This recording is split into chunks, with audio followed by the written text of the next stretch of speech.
In some cases, whether it's out of malice or necessity, TV writers decide the best way to say goodbye to an actor is to straight up annihilate the character. Here are a few TV and film characters who were killed off because of an actor's awful behavior.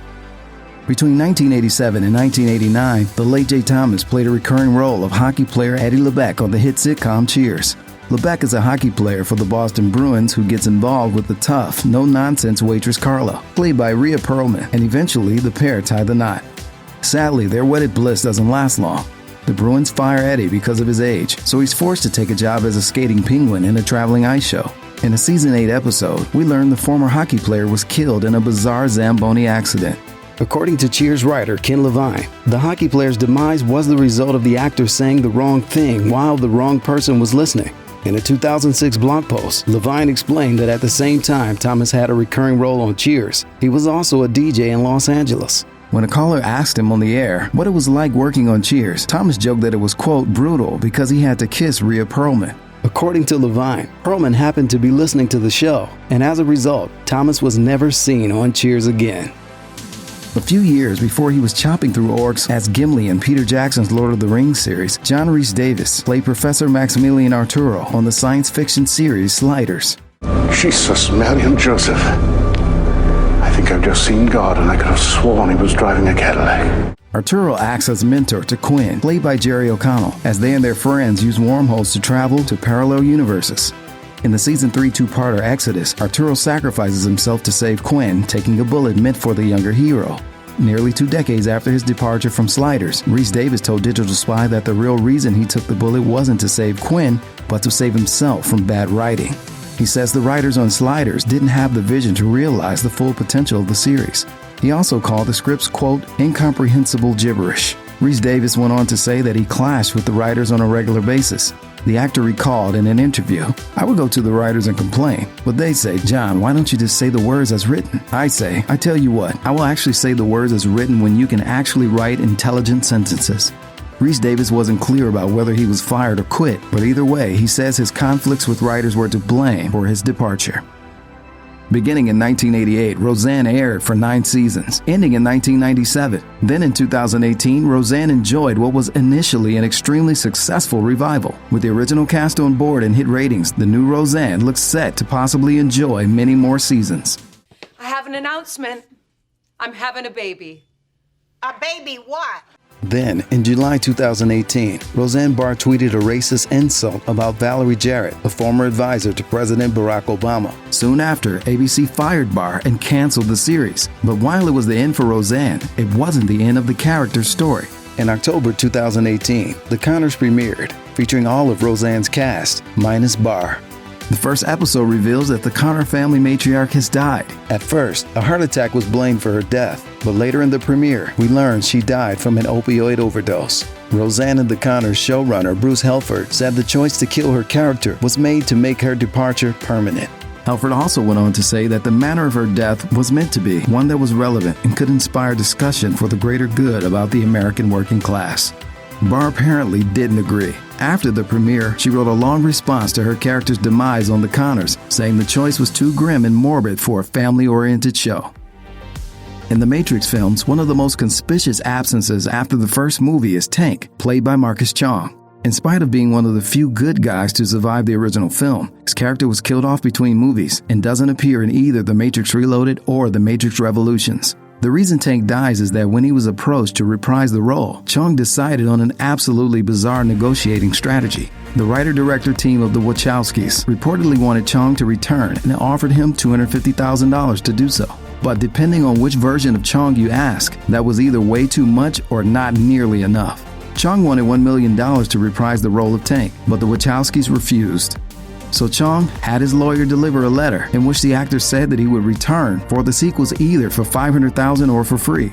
Chong wrote, I will do it for free because I love the project and I want to protect the role and the integrity of the Wachowskis' vision. Instead, the Wachowskis decided the franchise could survive without Tank. Unfortunately for everyone involved, it wasn't the last the Wachowskis heard from Chong. He was arrested for threatening the filmmakers, and he later unsuccessfully sued Warner Brothers, AOL Time Warner, and the Wachowskis production company for breach of contract, slander, and fraud. For 8 seasons, Charlie Sheen played jingle writer Charlie Harper on the CBS sitcom 2.5 Men. But in the season 9 premiere, it's revealed that Harper dies an utterly ridiculous death when a helicopter drops a grand piano on top of him. Sheen's character is then replaced by internet tycoon Walden Schmidt, played by Ashton Kutcher. While the manner of Harper's death likely surprised plenty of viewers, the fact that he died surprised no one. Long before he was even cast on 2.5 Men, Sheen had built himself a disturbing reputation that included drug abuse and domestic violence.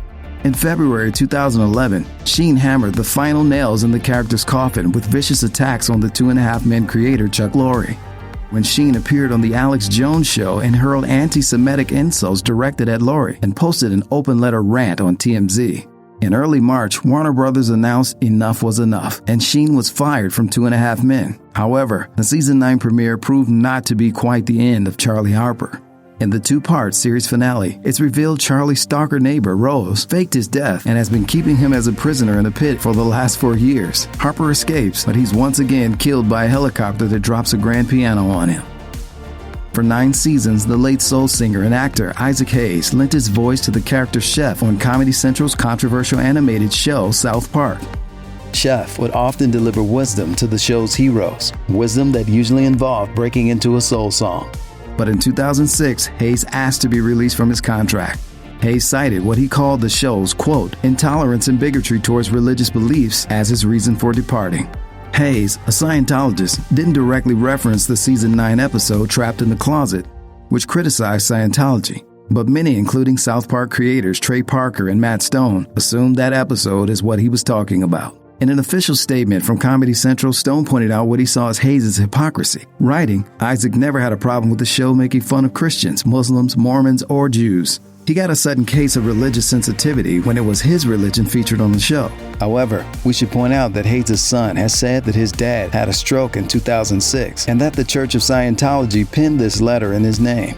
So perhaps the actor wasn't responsible for the letter.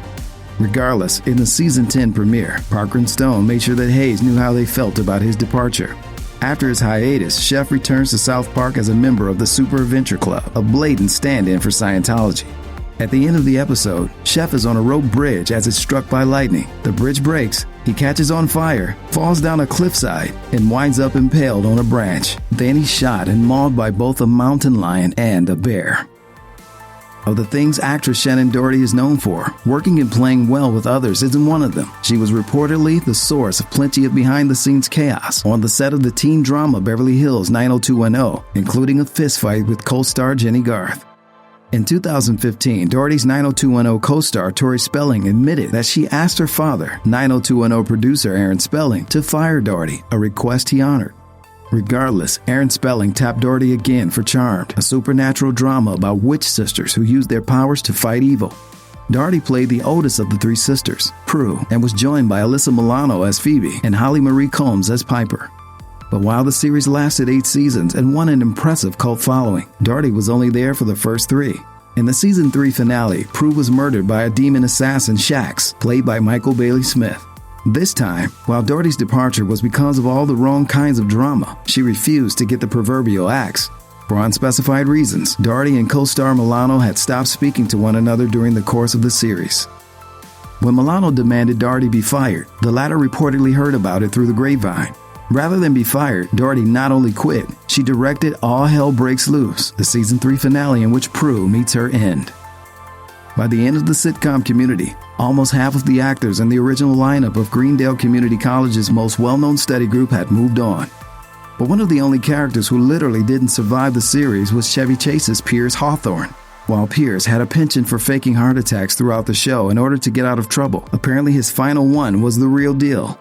According to Community creator Dan Harmon, the main reason for Hawthorne's death was that Chase and his character were a little bit too much alike. Good evening. I'm God, and here's the news. The last straw fell during the filming of the season 4 episode, Advanced Documentary Filmmaking. During filming, Chase apparently went on an angry rant, which included a racial slur. Afterward, NBC and Chase came to the agreement season 4 would be Chase's last. Though he made a cameo in the season 5 premiere as a hologram, his death was announced later that season. Harmon has since gone on record that the rant during season 4 was just the tip of the iceberg. Not only did Chase have a history of leaving the set before filming was completed, but in a 2018 New Yorker interview, Chase's co-star Donald Glover said that the older actor would often make racist cracks at Glover between takes, including suggesting that the audience only found Glover funny because he was black. In the first 2 seasons of CBS's police procedural Criminal Minds, Mandy Patinkin played expert criminal profiler Jason Gideon. Early in season 3, Patinkin left the show abruptly, and Joe Mantegna stepped in as the new profiler David Rossi. So why the changeup? Patinkin had asked to be released from his contract after failing to show up at a table read. Then, further down the road in the show's 10th season, it was revealed that Gideon had been murdered off-screen by a suspect from one of his earliest cases.